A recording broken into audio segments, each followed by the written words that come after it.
My name is Kellyanne Phelps, and I'm going to be doing an oral read of the story called Beauty and the Beast. This story was written by Gabrielle Suzanne de Villeneuve, and she wrote this story in 1740.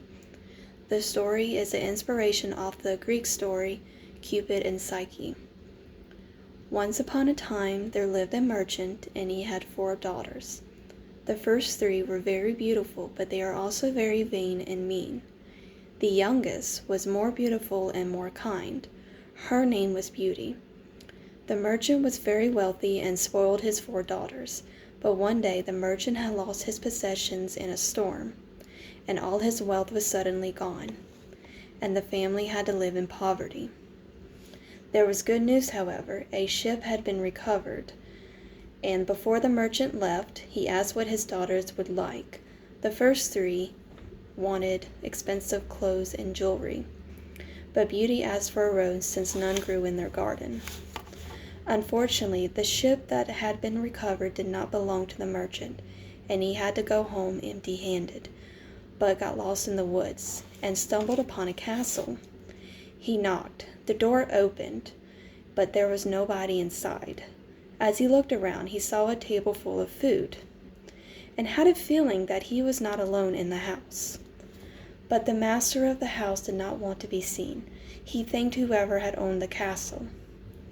The next morning, the merchant was leaving and saw a beautiful rosebush in the garden, and remembered that Beauty had requested a rose. He plucked the rose, and suddenly a horrible, ugly beast appeared behind him and screamed at him for stealing from him after he opened his home to him. The merchant, terrified, explained that he had picked the rose for his daughter. The beast said he would let him go if he brought Beauty to stay with him, and the merchant fearfully agreed. At home, he told Beauty what had happened, and Beauty agreed to go to the castle. She feared the beast, but saw that he was kind and gentle. One day, the magic mirror gifted to the beast showed that Beauty's father was very ill. Beauty was worried and saddened by this, and the beast decided to let her return home to her father, but only if she promised to come back to him. Her father recovered, and her sisters were jealous that she was dressed in lavish clothes and jewelry that the beast had given her, and begged her to stay, but not out of sisterly love, but out of jealousy, and moved by their pleas, she stayed. She looked in the magic mirror and saw that the beast was very ill. She rushed back to the castle and saw the beast moaning with pain. He was dying, but glad to see her once again, and she held him, sobbing, and told him that she loved him and kissed him.